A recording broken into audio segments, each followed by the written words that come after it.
Mais maintenant nous sommes délivrés de la loi, étant morts à cette loi, sous laquelle nous étions retenus, afin que nous servions Dieu dans un esprit nouveau, et non point selon la lettre qui a vieilli, ou selon les anciennes prescriptions de la lettre. Romains 7, 6. Si vous êtes conduits par l'esprit, vous n'êtes point sous la loi. Galates 5, 18. Quand le Saint-Esprit vient habiter en nous, c'est pour glorifier Christ et révéler sa présence. Jésus-Christ est à la fois prophète, sacrificateur et roi. C'est aussi de trois manières que le Saint-Esprit fait son œuvre dans le croyant. Il vient l'éclairer, le sanctifier et le fortifier.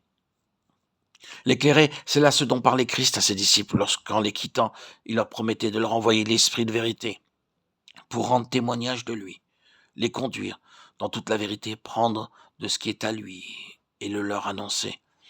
Jean 15, 26, 16, 13, 14. Dans les épîtres aux Romains et aux Galates, c'est surtout l'action sanctifiante de l'Esprit qui est mise en relief. C'était là ce qu'il fallait à ces églises qui venaient de sortir du paganisme. Dans les épîtres aux Corinthiens, avides de sagesse, ces deux fruits de l'Esprit se trouvent réunis. Paul leur explique que l'Esprit ne peut éclairer qu'autant qu'il sanctifie. 1 Corinthiens 2, 3, 1, 3, 16, 2, Corinthiens 3, 18. Dans les actes des apôtres, c'est sa vertu fortifiante pour le service de Dieu qui frappe surtout. Il est là l'esprit de puissance qui avait été promis et qui devait donner hardiesse et efficacité au témoignage des apôtres au travers des difficultés et des persécutions. Lorsque Paul écrivait à l'église de Rome, cette capitale du monde d'alors, il fut appelé de Dieu à exposer d'une manière complète et systématique l'évangile et tout le plan de la rédemption. Aussi, le Saint-Esprit doit nécessairement occuper une grande place dans cet épître. En citant dès le début cette parole, le juste vivra par la foi, Romains 1, 17, Habakkuk 2, 4, Paul ouvre la voie à ceux qui va suivre, savoir que c'est par la foi qu'il faut recevoir la justice et la vie.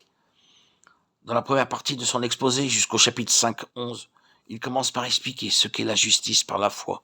Ensuite, il démontre au chapitre 5, 12, 21 que cette justice résulte de notre vivante communion avec le second homme, source de la justification qui donne la vie. Que dans chaque individu, cette vie commence aussitôt qu'il croit qu'en Christ, il est mort au péché, qu'il vit à Dieu et qu'il se consacre volontairement à servir Dieu et la justice.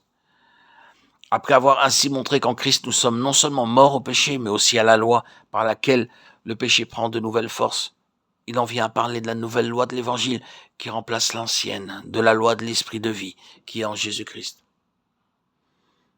Romains 8, 2.